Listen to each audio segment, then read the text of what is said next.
I want us to become brothers again like we used to be, and for us to find ourselves and bond with each other. Can we agree to that? Opinions vary. Welcome to this bonus episode of Three Brothers Filmcast. We're looking ahead to the summer movie season, and we're just chatting about a few of the movies that we're excited to see and some of the trends that have occurred over the past few years, especially as we've kind of moved back into a proper summer movie season. So I thought just to start us off, we'll talk about the movies that we're most excited to see. So Anton, looking forward to this summer. There's a lot of new releases. There's a lot of franchise fare. There's a few, I guess you can say, original films in there as well. But I'm just curious, like, what of all the movies from May through to Labor Day weekend in September, what are you most excited for? So I'm actually most excited for Nolan's Oppenheimer, because I teach a course on originality and we look at Nolan's films. And so I'll be teaching again in the fall. So that's one reason, but also I'm just really excited to see him do this movie. Doing something, a little bit, maybe a little bit different than what he's done before. Again, I have no idea, how he's going to tell this story, but the trailers also look really promising, and the cast looks excellent. Anders, are you pumped? We're all Nolan heads here, so...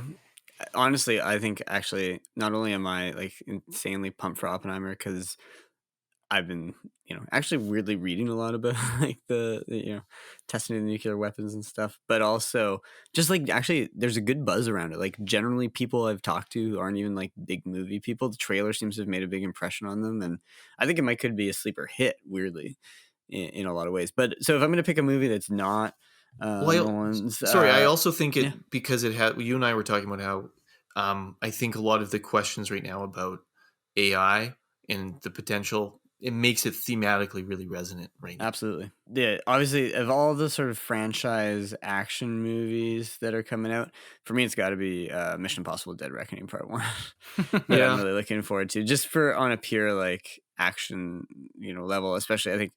Again, after Top Gun Maverick, I think Tom Cruise's star is back at its like height, and I actually think, with the teaser before Avatar: Way of Water, I think a lot of people are like are clued in, like they've really like foregrounded how amazing the stunt work and stuff in this is. So, yeah, I'm looking for that, and of course Transformers: Rise of the Beast. Oh, you stole mine. Not quite, but I do have to comment that the Transformers Rise of the Beast trailer, I find it weirdly reassuring to watch a trailer where I'm like, okay, it's like franchise fare, but it's appropriately dumb. It's not trying to be No, it's not trying to upsell me. It's more like, you remember Beast Wars? You should go see this because Optimus Primus is in it. And it's like, okay. Or Optimus Primal, I should say. Optimus Primal's in it, and he's fighting alongside Optimus Prime, and he's voiced by Ron Perlman. You got Cheetor, you got Rhinox, you got I don't know if you have Dinobot in there. But anyways, the thing that is holding me back from being more excited is that it's not Michael Bay directing. Yeah, exactly. It's the guy who did Creed 2, I think, is directing, and it's fine. But like I'm gonna lie, I'm gonna see it, but I'm not like super excited. I'm definitely most excited for the movies you guys said, Oppenheimer, because I don't know why. Okay, let's just bracket here a bit. Why are people in this weird mindset of Christopher Nolan is now a dumb guy who pretends to be smart? This seems to be like the new Twitter thing that people are on. They're like, actually heard because they're like, oh, he's making some comments about Oppenheimer that it's like, oh, he's classic like dumb smart guy. And I'm like, no, I'm pretty sure he's just a filmmaker. Like, we don't have to pretend that he's like a theoretical physicist, right? We don't have to like have this attitude. And they'll be like, oh yeah, he's not like a dumb guy like Michael Bay. It's like, well, Michael Bay's not dumb either. Like, these guys aren't dumb. They're making $100 million movies. Like, they're not dumb. If Michael Bay, if someone's called him dumb, he might paraphrase the Riddler from the Batman the Animated Series and say, if you're so smart, how come you're not rich? It's a great episode. No, but it's just like just take your opinions about like the weird discourse gate around Tenet aside. Whatever you think about Nolan, just look at these trailers, look at the cast, look at the subject matter, and specifically Nolan's obsession with men who are driven to do things that have world-altering effects, which are like it's almost like it's that like destructive streak within men's creativity, right? Oppenheimer's just and also a need for control. Or it's the creative force has destructive potential. yeah. And need for control. Yeah. But I it's almost like some of the scoffs at it are almost like alarming to me, where like, you know, on the whole, most people seem very excited for this movie. I think appropriately so. The trailers are pretty like incredible. The IMAX trailer is frankly terrifying. Like, it gave me almost like a panic attack watching. I was like, oh man, I can't handle this. The new trailers have been playing nonstop during NBA and NHL playoffs, actually. Yes. So they're like getting guys who don't necessarily go to a lot of movies, but who maybe watch a lot of sports and hang with their friends. I mean, maybe it plays into the stereotype. Nolan is a sort of masculine director, but I actually think I think people are really intrigued by it, and they're really playing up the whole, you're telling me there's a chance we hit this button and we destroy the whole world. No, that's exactly. That's such a hook. It's such an incredible hook. It really is. Yeah. I also think what drives a person to do that? Why did you press the button? That's insane. That's what I'm trying to say. But but also what you're talking about. So I think I don't know why people beat up on Nolan for this fact that you're like, Nolan makes movies and he's been so successful that the kind of guy who has no interest in seeing usually a historical biopic, who just is excited to see Nolan's Oppenheimer movie. Exactly. Yeah, that's a good. That's thing. cool. Why is that? Like, exactly. This is a positive thing in the world. What are you talking about? Yeah, like. But it like that. But that's the thing where it's like people being like, oh, it just seems like another like male dominated blah blah blah. You can cut this if you want, but the reason is that a lot of the people who scoff at that are actually threatened by the kind of people who just watch NBA playoffs and are very normie, and it's actually all status play and people trying to set themselves up as more. They don't watch movies because they love movies or are interested in the subject matter, but because it's some sort of like psychic status symbol thing. Oh, that's absolutely. my psychoanalytic. No, absolutely. But I also think it's people who bought into the idea that an important movie is only an important movie that has to do with specific political matters of this day and age. Yeah. But how is this movie not that? No, but they don't view the idea of like AI as political. They view like Trump Biden political, you know what I mean? No, but it has to be like a racial or a literal like ballot politics matter. But that's like, so I read last year the big Ann Jacobson like Area 51 treatise, the like 500-page book that she did about it, and all the stuff there about the Atomic Energy Commission and all the stuff they did with obviously the Manhattan Project and beyond. And it's just so fascinating, and that aspect of that story, but specifically the aspect of the story of like, yeah, these people genuinely thought that there was a chance that they were going to blow non-zero chance. But it's not just, the non-zero chance is a great phrasing, but they thought it was like a 1 to 5% chance that they were going to burn off the entire atmosphere. And it's like, yeah, we got to do it. It's like, it's just so insane. It is. It's so insane. I am endlessly fascinated about a story of digging into the psychology of a person that presses that button. But I think that David Lynch has also explored that a little bit too. But it seems so useful because that is the question. But the part, and then the movie's already teasing up the reasons why. Well, like, you're afraid that someone else is going to do it. Yeah. So I got to do it. Like, if somebody else is going to press the button, I will press the button. I'll take that moral responsibility. It's like, there's no guarantee anybody else will press this button. Or it doesn't preclude their moral responsibility of pressing it, right? Okay, guys, this is turning into did you guys ever hear Nolan? Yeah. No, this is supposed to be a summer movie preview. Now we're just doing a Nolan analysis of a movie that hasn't come out yet. Hey, well, let's just be clear here. Let's look at the rest of the slate. There's a lot of like summer movies. I actually think looking at this summer, there's a lot of summer movies. I'm going to make a connection, a jump from Oppenheimer here for us. So one of the things that I find very intriguing about all this is the use of the imagery of like nuclear weapons as a creative destructive force. And one of the reasons why Indiana Jones and the Kingdom of the Crystal Skull, that's like one of the best sequences in that movie is the opening. I think at it's Area the 51 and the Area 51 and the nuclear weapon test, right? It's like the fridge is so good. Reborn in the nuclear age, right? Like there's something about that in that moment, and Lucas and Spielberg understanding that. So of course I recently over this weekend I watched Raiders of the Lost Ark again, because as one does, and I know it's not a Spielberg directed film, but I'm still gonna be, I'm still mildly excited about seeing Dial of Destiny, just because Absolutely. one last go for Harrison Ford. I'm not. Yeah. And Mads Mikkelsen is a Nazi. I mean, come on, I'm there. I will see it. I will see it. Like but I'm going in with almost like no expectation. Yeah, I No, expect I it to agree. be the I pure agree. Marvelization and Yeah. like franchisation of this. I think they're doing the de-aging. It might be the last time I Yeah. give Disney But, the benefit of the doubt. Yeah, I'm not even giving him the benefit of the doubt. It's quite possible that I'll find parts about it deeply annoying, just as I did even the Star Wars sequels. But nonetheless, I find Indiana Jones a compelling enough character, and I hope that they do something interesting with it. I think the time, what's clearly Dial of Destiny, a time. I just time hope the travel. de-aging stuff isn't Yeah. like out of control. Yeah, but at least they thematically found a way with the time travel to make it work. So If it's about, we'll see how it goes. I haven't even watched the trailer. Okay. My biggest problem with the trailer is that the cinematography is significantly different from how Spielberg would shoot things. It's not even Kaminsky. Yeah. Yeah. Mm. Because there's a lot more like Really? quick cutting But and CGI but that, like, type stuff. Yeah. But Mangold usually.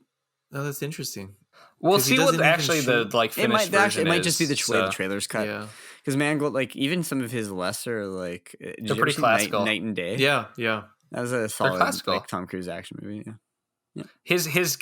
That's the one of the things actually of Mangold being the director made me somewhat more confident is the fact that he's a pretty good mimic of that like studio style, which is Yeah. more online with like Lucas, Spielberg, all Zemeckis, Johnson, all those guys.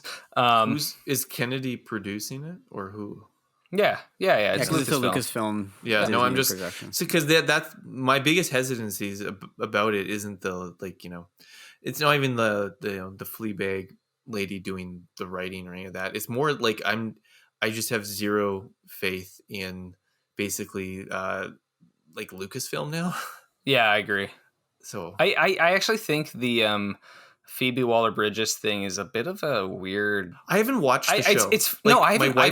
I haven't watched likes it a Fleabag. lot. And But Yeah, Rochelle likes it a lot, too. no, but I frankly think like I don't love her screen presence, but I also think that the fixation on her specifically is a bit of a like misogynist red flag. Like it is one of those weird things of like, why is fandom really fixated on her being involved? Like, who cares? She's not so like is the main Shia character. LaBeouf just like gone? I think he's just not in it. Like, I don't think it's like he's been like retconned. Okay. I don't think Yeah, he I would guess want we'll to be see. in it even if they offered him. Frankly, he's a Shia's weird guy. in a different world now. He is. He really is. Hey, I mean, He's actually going to be one of the movies I actually want to see this summer. I actually want to see the Padre Pio movie with it. oh yeah, it's kind of curious about that. Not Barbie. You're going to see Barbie, right? Yeah, I guess I probably will. I'll I see actually have it. to say I'm For the curious. return I'm of Ryan curious. Gosling. Exactly, that's a big part of it. Actually, people who are being like, "Well, Greta Gerwig, she's one of the great directors of time." Okay, she's made 2 very good movies. I agree, but it's 2 very good movies, and this is Barbie. But I have Like, no it's idea Barbie. what this movie It's is. her Barbie. getting, or I what- assume. I what hope it this is her getting a paycheck, but No, but it's like we cannot assume that this is going to be great. It's Barbie, so it's starting at like a huge deficit. demerit. It's like based making off of- Transformers. It could be one of those No, it movies could that be are like good. a It could be quite spectacularly good. bad movie too. but it could be awful too. You know, That's it the could be thing. one of those It could movies you're like, become oh my like a goodness, film they were trying yeah. to make this like funny Barbie movie, and it's just not. Yeah, that's why I'm actually kind of curious because either it could be like an Yeah. interesting It take could be on interesting a like for hugely good or crass bad. commercial product, or it could be like just like such a train wreck that I hope it's either that or a train wreck that's fascinating to watch. I hope it's not just boring. Yeah. Absolutely. But I have missed Gosling. Like it's weird that he like Blade Runner. It's was true. the last- It's been First Man. Blade Runner was the last. Oh no, movie? First Man. Yeah, First Man was the last. I actually like weekly will mention to my wife that I'm like, I really liked that First Man. Weekly? I actually. I do really like First Man, but that's a lot. That's a trying to lot get her of to times watch to it. I'm mention trying to it. get her to watch it, man. I mean, it's very moving. Yeah. Weirdly enough. It is. Um, I just love that era.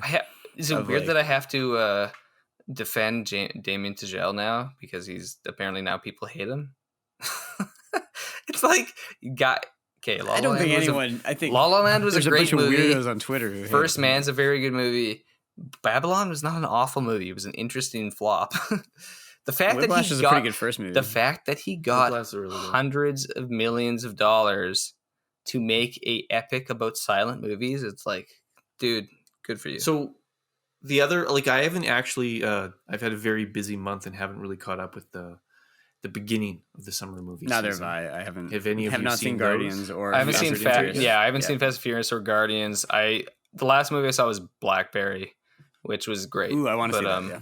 I have to. One of the One of most them. interesting things I think about looking at the schedule this summer, and this is maybe telling a bit. There's a Wes Anderson coming out. Oh yeah, in June. Asteroid City. Actually, I watched the trailer. What? It looks. I'm kinda funny, not, yeah. but here's the thing: the fact But that it's I'm almost gotten not too like big. the fact that I'm like not super pumped is telling to me. Yeah. Tom When's it Hanks come out? is July? the lead in a new. It's June. June. Yeah. And it's got like all of his usuals, Plus Tom even Hanks. the extra folks, and then Tom Hanks. Huh. And it's like 1950s Americana space era. So like the atmosphere, the stylization, that retro space age feel. Like I love all that stuff, but I'm also at that point where I think the internet has broken a little bit of my love of Wes Anderson, where it's almost like memeified it to a point where his style no longer seems personal. Mm-hmm. It seems I actually commodified. think also his style has become more and more extreme, especially since Grand Budapest Hotel, a film which I like a lot. Yeah. True. But like if you go back though to Royal Tenenbaums or Rushmore, you can still see that he wasn't totally doing that. But Like, now he has there's the a reason budget that he to was like even control actually a bit everything. of a Scorsese, like a protege with like Bottle Rocket and stuff like that. you Yeah. know? Well, because he now has a budget that he can turn everything into stop motion. Yeah. Even Even he. if they're he people. he shoots live action as stop motion. Basically, yeah. That's you should do a paper on that, Anton. The other thing I was looking at for summer is a few of these multiverse movies, but almost like a year after multiverse peak. Oh yeah, like Flash. So you got Spider-Man Across the Spider-Verse and The Flash. I probably will see Flash because I think I have to see like the Batman For Keaton, right? Yeah, but also it fits into the whole I Snyder. forgot it was coming out. It's also, I think, the final DCEU movie. Is it? It'll probably okay. reset the whole before they Snyderverse reset stuff, yeah. with. Because they they're probably resetting Oh that my for goodness, it. are they going to reset it in the? Yes. No, Yeah, I think so. they'll do it diegetically. Yeah. Because I've heard that Blue Beetle, which comes out in the fall or August, It's I think, August. It's an August one. is the Oh, wait. first of the Gunn DCU. Okay. And he had to get his last Marvel out, I guess. Yeah. It seems so bizarre that the guy running DC is making a Marvel movie. Yeah, well, Yeah, he still I- got I some just best can't- known. Joss Whedon can't- jump ship too, right? It's just like Whedon's it's You know, mixing- guys, it's just the it's movies are mixing just Pepsi and repeating what Coca-Cola the at the same comic time. books used to do. Jim Lee, oh my goodness, Jim Lee's going from Marvel to DC. He's I know. going off and starting his own thing in Image. I'm like, the directors now just do the same thing that the comic book guys do. So like, you'll have the same people working on all these things, But I but they am, play up the rivalry between the studios. Right? like Yeah. The Flash has been such a troubled production history. Yeah, let's just say like it's one of those movies where like I kind of lost interest in it because of all the extra textual insanity. Even taking the Ezra Miller Psycho stuff out. No, but just the editing of the movie and the amount of directors they lost. Yeah, no, Yeah. like they started this movie it was like when? Rick. It was like Rick Fumiyama, and then it was the Jonathan Goldstein and John Francis Daly doing it, and then it was somebody else, and then it was Andy Muschietti, like the It guy. He's now the guy doing it. What? But then it was in post He's production now for like the 2 director? years. Oh Yeah. wow. Because he's Warner Brothers, right? It was Yeah. Warner Brothers. But No, the but- original director was. So this movie's gonna be gonna be who? messy. My goodness. It was the guy who did a bunch of the Mandalorian episodes. Yeah, I know who Rick Famuyiwa. Oh, Rick Famuyiwa. Yeah, Yeah. So this he also is did the movie super Dope. messy. That's it, right? Like, Yes. yeah. Yes. But he's the new showrunner of this third season of Amanda I think so. because Filoni has been busy doing Ahsoka, Yeah. And Favreau, which also comes out in obviously, August. Yeah. Yeah, the main guy. Filoni wasn't show running this season, No, Interesting. Filoni was never showrunner. It's He Favreau never is the guy who showed it. Favreau oversees did it. the first one. but he had less. Okay, no, But that Filoni makes was sense. more involved with Yeah, the earlier no, seasons. that makes a lot of sense. Because he's doing Ahsoka. Yeah. What else do I want to see this summer? I'm definitely gonna catch up with Fast 10. I mean, like you guys are fans of the Into the Spider-Verse, right? So- Yeah. Oh yeah. I'll take my boys mean, to see that because the first one I think is very good. I think it's pretty good. I'm not like gonna rush out to it, but I will see it probably. I'll My see the students Transformers. always love it, and they cite the music and stuff that they. Well, it's because the Huh. Post Malone Sunflower song is a huge hit. That song, and it's a good track. My kids like that too. I would say though that like frankly, like I can criticize Marvel and stuff, but like Into the Spider-Verse is probably on an artistic like vision level and on the level of like an interesting story, definitely with the best thing that I know it's not MCU, but like a Marvel character in a movie It's probably in Sony the last Marvel, 5 right? years. Yeah. I would say. Like I do think it's better than any of the Marvel movies that have come out since it came out. It was 2019, right? Yep. No, Or 18. 2018. Christmas 2018. See, I don't know. I would be torn whether I like that or Endgame more. Yeah. But I actually like Endgame. I actually think it's one of Marvel's best things. If you had a chance, either of you, though, the other reason I think this movie is actually going to be a pretty big hit is last year, the big. Have either of you had a chance to play on the PS5 Spider-Man Miles Morales game? Like, I heard it's great. I heard it's great. Soren and I played over at our friend's house the other day. It's pretty amazing, and it's basically like playing the movie. But it's also a full open world map of Manhattan that you can. See, it's an awesome idea. It's so I think that the popularity of that game as like one of the core exclusives for PlayStation 5 will actually be a cross promotion for the movie. Sure. And honestly, looking at the list, there's a good chance that ends up being the best movie of like the first couple of months of the summer. Until like before we get like Mission Impossible and Oppenheimer. Yeah. Those are in July though. So Mission Impossible, going back to that, what I'm so excited about is that I just feel like at this stage, I trust Tom Cruise to deliver a blockbuster that's exciting and enjoyable. Like more than all the the super franchises now, which I no longer trust. Like it's like I actually just am like definitely going to see it in theaters because I know it'll be a good time. It's because Anton is all about auteur forward entertainment, and Tom Cruise is the last auteur of the action movie. Yeah. Well, Michael Bay doesn't make money anymore, which all you fools out there did not go see Ambulance, which is still one of the best action movies of the last few years. It's so good. It is. And if you don't believe us, you should check out our episode, our podcast episode on it, in which I sing its praises and all of its wonderful drones smashing into cars, drone cameras blowing up and stuff. It's amazing. No, but it's anything else we're missing here? I don't think there's that many other big movies. Like there's a couple small movies I'm curious about. I'm curious about the new Nicole Holofcener film, You Hurt My Feelings, with Julia Louis-Dreyfus. It's her first one since Enough Said 10 years ago. Yeah. With Julia Louis-Dreyfus. And it looks quite good. It's like her and Tobias Menzies. And it's kind of like a married couple problem, like late, people who've been married for like 20 years. Classic like comedy kind of thing. And then there's a Sundance movie. I think it's Sundance. It's called Past Lives. And it's about like a Korean Americans, and like the whole thing is like she had a like childhood or adolescent relationship with this young man, and then she moved to America, and then there's like 20 years where she gets married, and then he comes to visit, and it's like reignites all this stuff. And it seems like everybody's kind of positioning it's an A24 and stuff, and people are positioning it as the kind of this year's After Sun, because it's made by a person who has made nothing previously, but everybody's like raving over the movie from what they've seen. And the trailer looked quite interesting, so I'll definitely see that. It's interesting that none of it, now nobody seems to really be like to like there's a new Pixar movie coming out. I was just going to say that. Who cares? Which I'm just like, I'm sorry. Inside Out. This is just Inside Out with elements instead of feelings, right? The animation looks cool. It's based off the trailer, but I have no interest in the story. I'm just saying it's called Elemental, and like people have like different like singular like types and stuff.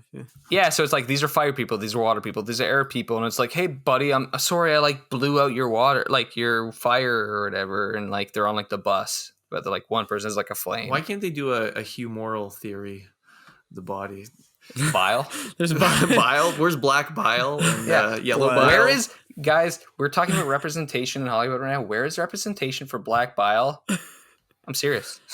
Phlegmatics. The phlegmatics and black bile, and then what's sanguine blood. Sanguine. Well, there's the fourth. What's the fourth? It's collar or yellow bile. Yeah, yellow bile. We're going to a medieval Hollywood sense this summer. The medieval universe. The other movie that like I have to admit, the trailer had me somewhat like I'm like, could this be like a kind of like hangover type thing? Is the No Hard Feelings with Jennifer Lawrence? It looks so outrageously ridiculous. Yeah, I'm actually down with that. Yeah, that looks fun. Like could be like the crude comedy hit of like the summer. But okay, that movie is a little bit of an interesting test case for me. One of these things that I'm curious about because of how should I say this? Movies nowadays seem very cautious, tame. Cautious, tame, insecure about acknowledging how sexy the female stars are in the movies, and I find it, or making crude jokes, frankly. Yeah, or crude jokes, but like it's safe to make a joke about how like hot a dude is in a big Hollywood movie now, but only as like a pure comedic thing. It can't have any like danger to it. But about a woman, it's like you can't really do that anymore. And I just like the idea of Jennifer Lawrence leaning into the comedic side, which she's very funny and kind of like awkwardly funny when she shows up on like talk shows and this, that, and the other. But she doesn't seem to do it that much in movies. But also like Jennifer Lawrence is gorgeous, but also doesn't really play it up in movies. And so it'll be. Sure. I mean, I'm curious about it both. Kind of going, it's like, let's see. Also, she hasn't really been around. She was in Don't Look Up, but she hasn't really been around all that much. Yeah, Don't Look Up. I forgot that was probably her last big movie for sure. That was like her only movie the last like 4 years. Oh, seems like some people have been busy the last 4 years. It's almost like something happened that it's like weird. Can't quite put my finger on it.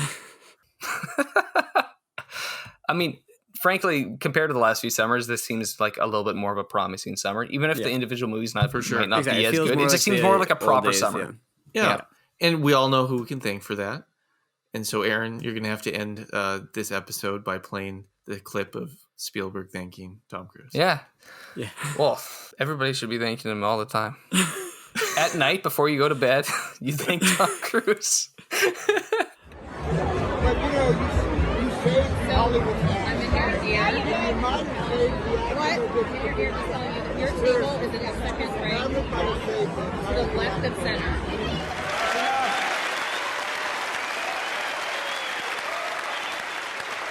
That's enough now. You're going to make me red all over. Well, thanks for listening. We'll catch you on the next episode. Goodbye, Mr. Bond. I bid you farewell.